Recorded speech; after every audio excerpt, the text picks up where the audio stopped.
everyone! Welcome back to my YouTube channel, Pinoy Crew TV. Ang pag-uusapan natin ngayon ay yung tungkol sa na-delay na impeachment reading ni VP Sara Duterte.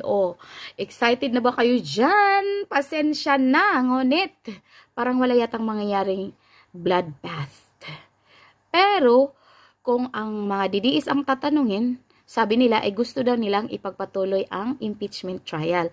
Oo ka naman, kahit ako excited din ako kasi I want to know yung mga tao na kagaya kay Mary Grace Piatos, yung nandun yung mga kapangalan ng isang kapangalan, na kapangalan mo na di ko naman kapangalan, nandun. So aalamin natin kung hanggang saan ba talaga aabot ang confidential funds ni VP Sara. Ayun na nga. Dahil pinospone ni Chis Escudero, Senate President pala, wala ka namang respeto. Senate President Chis Escudero in-schedule na.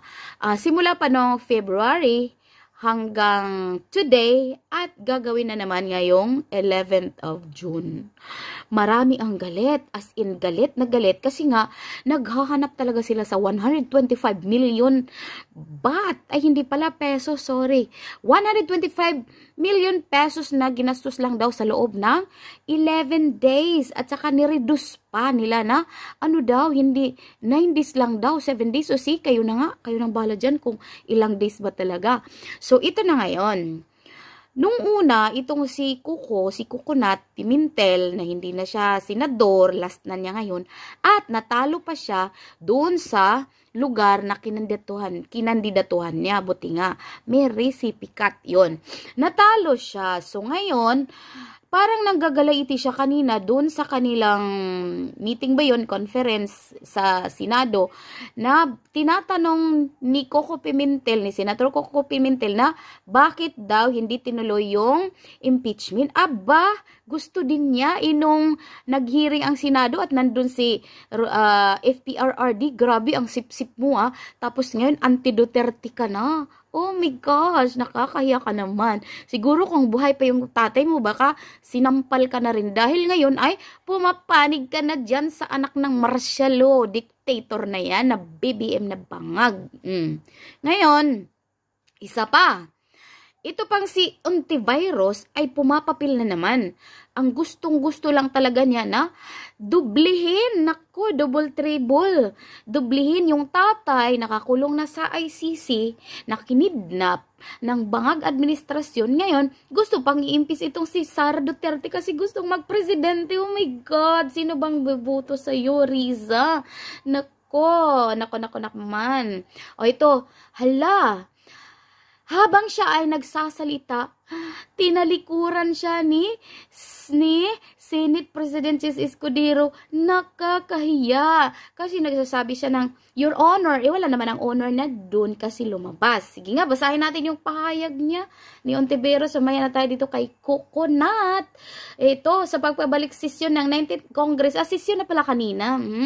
Ngayong Lunes, Hunyo 2, hindi pinalagpas ni Senator Risa Ontiveros ang kanyang privilege speech upang batikusin ang ginawang pagpapaliban sa Hunyo 11 ni Senate President Francis Chis Escudero sa impeachment process kung saan mismo ang huli ang unang nagtakda ng schedule ngayong araw. Wala kayong magagawa kasi nga President siya, Senate President. Kagaya kay BBM, may nagawa ba yung iba nung pinakidnap niya si FPRRD? O di ba wala? Kasi nga presidente. Magpresidente muna kayo ba kayo magreklamo? Ito. Ngunit, bago niya inihayag ang kanyang saloobin tungkol sa sinapit ng impeachment case, nagpaalam muna si Senator Risa kay Chis kung maaari niyang talakayin ang sensitibong issue at naging tugon ng leader ng Senado. Yes, you may. May nagsabi doon na mga one of the generals na bakit pa daw siya magpapaalam, nandun naman talaga siya. Pwedeng-pwede naman niya yung sabihin. Yun. Subalit kapansin-pansin din nang sinimulan ni Senator Risa ang kanyang talumpati, ay biglang tumayo at naglakad papalayo sa upuan ng presiding officer o baka naman tawag nito, nag-cramps na yung mga paa niya or baka naman naiihi siya. Hindi natin alam bakit siya tumayo. Gayon pa man, hindi nagpa-apekto si Ontiveros at nagpatuloy sa kanyang talumpati. Mr. President, nasaan ang Mr. President? Siguro maririnig din naman yon. The 1987 Constitution demands the Senate to continue with the impeachment proceedings already initiated without further delay, sabi ni Senator Risa Ontiveros. Oo nga, matutuloy sana yun. Kaso lang, nung isinumite ng House ang impeachment, ay last din na nila at mag-i-end na nga sila, magtawag nito. Last session na nila, basta ganun na yun, mag-i-end sila. Huling-huli na talaga. Bakit hindi nila binigay or tinurn over ang impeachment complaint before December? Bakit pinatagal-tagal pa? Noong una pa lang, may nagsasabi na ng mga lawyers na baka ma-dismiss or hindi siya matuloy. Kasi nga, iba na ang Congress, ano na siya, 19th Congress na.